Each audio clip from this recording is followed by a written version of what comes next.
Nabuhay na naman itong mga DDS May mga pinapakalat na naman itong mga DDS at ang kanila pinupuntirya ngayon is si DND Secretary Gibo Teodoro. Ito ang ano nila ngayon Itong hot topic nila ngayon Si DND Secretary Gibo Teodoro. At nagpapakalat na po ng fake news itong mga tao na ito at nag-resign na raw po itong si Gibo Teodoro. Mismong si Presidente lang sumagot dyan. Totoo ba na nag-resign itong si Gibo Teodoro? Nagsalita ang Presidente natin dyan. Yan po paninira, panggugulo lamang.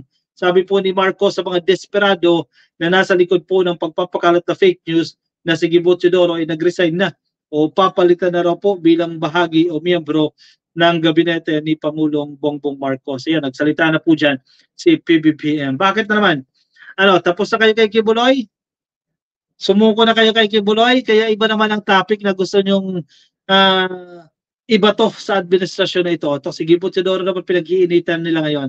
Headline ng Politico.com. Yan, paninira, panggugulo lamang. Marcos hits desperados behind Gibo Teodoro resignation rumors. Defense Secretary Gibo Teodoro is not going anywhere. Yan Paglilinaw sa mga nagsasabi na kakalas na raw itong si Gibo. Kakalas o tinanggal kasi nililig din nila si Alice Guo dito kay Gibo Teodoro. So pwedeng yan daw ang posibleng dahilan kung bakit daw nag-resign o bakit daw tinanggal itong si Gibo Teodoro. Mga fake news lang nito mga DDS na to. Yan ang pinapakalat nila ngayon. Teodoro, a pilot and an abogado, remains in the cabinet. Contrary to online rumors, he quit his defense post. President Ferdinand Marcos Jr. clarified on Thursday. So hindi totoo yan nakikita kayo mga fake news dyan, hindi po totoo yan. The President slammed the desperate. Mga desperado na raw kayo ka-coffee rumor mongers behind baseless Teodoro's resignation talk, saying they have nothing better to do than steer trouble. Gumagawa lang kayo ng gulo ka-coffee. Itong mga fake news creators na ito. At hindi lang si Gibo Teodoro, binibira nila. May nakita rin ako ka-coffee. Organize itong grupo na ito Ngayon, ang binibira nila yung mga House of Representatives, mga representatives dyan sa HOR. Halimbawa, si Stella Kimbo, Si Stella Kimbo, alam nyo naman ka-coffee, Senior Vice Chairperson dyan ng Committee on Appropriations. At isa yan sa mga nakakabarahan, nakakadebatehan ni Inday Sara Duterte. Ang issue nila ngayon, binibira nila na maluho daw po itong si Kimbo. May nakita akong video kanina na napakarami daw po ng mga mamahaling gamit, mamahaling gaya ng sapatos, damit, accessories, bag itong si Kimbo.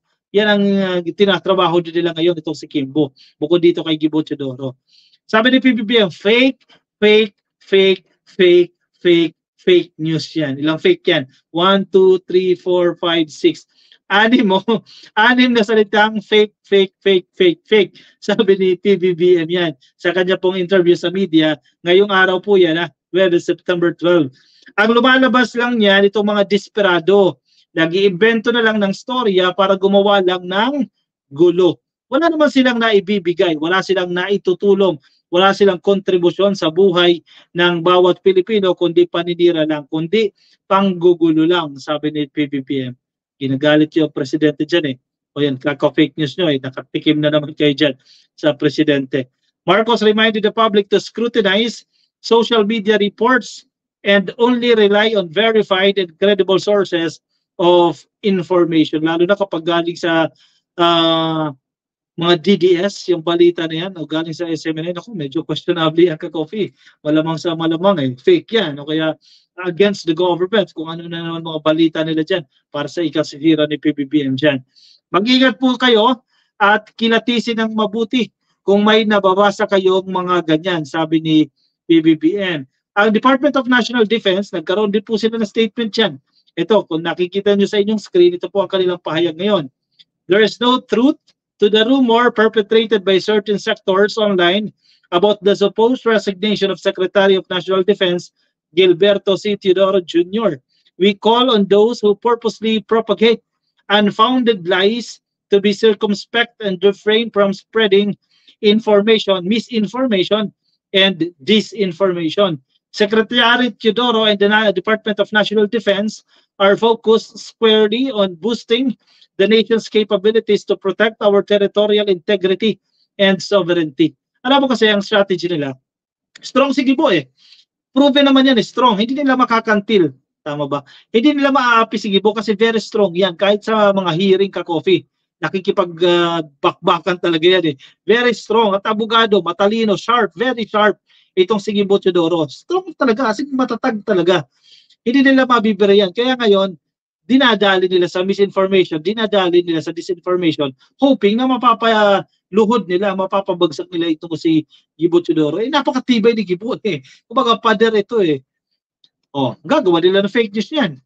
Sabi pa ng DND, we urge the public to be vigilant against misleading claims that aim to sow discord among the Filipino people and divert our attention from the real challenges that beset our country. Eh, napapaisip ako dito eh. Baka, di kaya may kinalaman ng China dyan sa pagpapabagsak kay Gibo. Kasi, sige, administrasyon ni PBBM. Ito sa strong dyan, strong contender dyan. No? Kung gusto nyo ibagsak si PBBM, ibagsak nyo muna si Gibo. Dadaan muna kay Gibo kasi solid tong si Gibo eh. Kumbaga, isa siya sa main asset eh ng administrasyon itong si Gibo Teodoro. So, binibira nila yan para ibagsak si PBBM. Kumbaga foundation, di ba? Ano ba si PBBM, no? May, ano ba, isang bahay, no? Si PBBM nasa taas. May 4 na poste yan. Yung mga foundation na matitibay. Isa si Gibo doon. Kaya gusto nila bakbakin si Gibo para mapaluhod nila si Gibo. Eh, maapektuhan niya yung leadership ni PBBM. Yan ang ginagawa nila dyan eh. Ang tawag natin dyan eh, unahin yung mga pressure points ka-coffee. Once na napunteriya na nila yung mga pressure points, yan, magagawa na nila yung gusto nilang gawin sa administrasyon. Eh, hindi. Fake news yan, sabi ni PBBM. And I think, matalino to sige po, hindi nyo malulusutan yan, ka-coffee. Very strong yan. Yung mga decision niya against China, pinag-aralan niya ng mainam yan. Lovitas, you, Felipe, oy, Bartop, not sure yan. Exactly. Napakahusay niya, hindi nyo maiisahan yan. Inayawan niya offer ni Digong to be DND secretary dati. Exactly. Claire Elizabeth Foy, they want to weaken President's military strength with Defense Secretary of Chief of Staff Gun. It will be easy to paralyze the military support to the President. Yun yung mga pressure points nila yan eh. Kaya pinupunterian nila si Gibo eh. Kaya titigil ang mga sinungaling ng mga taong yan, sabi ni Anita Gelsinan. Hindi ma'am, hindi mawawala yan. Eh, trabaho nila yan eh, industry nila yan eh. Ang manira sa administrasyon. Kasi hindi nila makontrol. Gusto kasi nila hawak nila si PBBM eh. Hindi sila nagsaksi dyan eh, na makontrol yan. Melba de la Cruz, Visaya, nakikinig po sa atin dyan sa Facebook. Kay Alvin Narvades, shoutout po sa inyo. Kay Florence Agarpao, kay Roddy Cordova. Happy viewing po sa inyo, ka-coffee. Roger Babaet, good evening, ka-coffee. Shoutout po sa inyo. Kay Leona Tijada, mga fake news yan ng mga DDS na yan. Exactly, yan yung mga pinapakalat nila. Hindi rin yung magtatagumpay. Dahil ang presidente closely monitoring din sa mga fake news na to. Kung kesyo daw gagalawin yung kanyang gabinete, mahirap-hirap. Antayin natin ang official announcement mula dyan sa PCO or Office of the President, from the President himself, no, itong mga announcement. Kaya huwag magpapadala sa mga fake news nitong mga DDS dahil alam nyo na yung intention yan para sirain siya, para sirain ng administrasyon. Siya, sige, kung may comment ka, ilagay dyan sa ating comment section, ka-coffee. Kung may mga gusto kong sabihin sa Facebook, sa YouTube, comment lang po dyan. Nasa Facebook po kayo, baka di pa kayo naka-like sa ating Facebook page, naka-like or naka-follow, please click lang po sa taas. Nasa YouTube po kayo, please click lang po na subscribe at hit nyo na rin yung notification icon para updated kayo sa ating mga bagong upload. Alright, ako magpapaalam muna sa inyo, ka-coffee. 3 topic lang muna tayo for tonight. Maraming salamat po sa mga sumama. Ingat po kayo, ka-coffee. At kuha na po kayo ng kape at enjoy your coffee, ka-coffee. Sa mga nasa Estados Unidos, medyo umaga-aga pa dyan. Enjoy your coffee, ka-coffee. Siya, sige. Paalam muna sa inyo, ka-coffee. Good night, everyone. Bye-bye.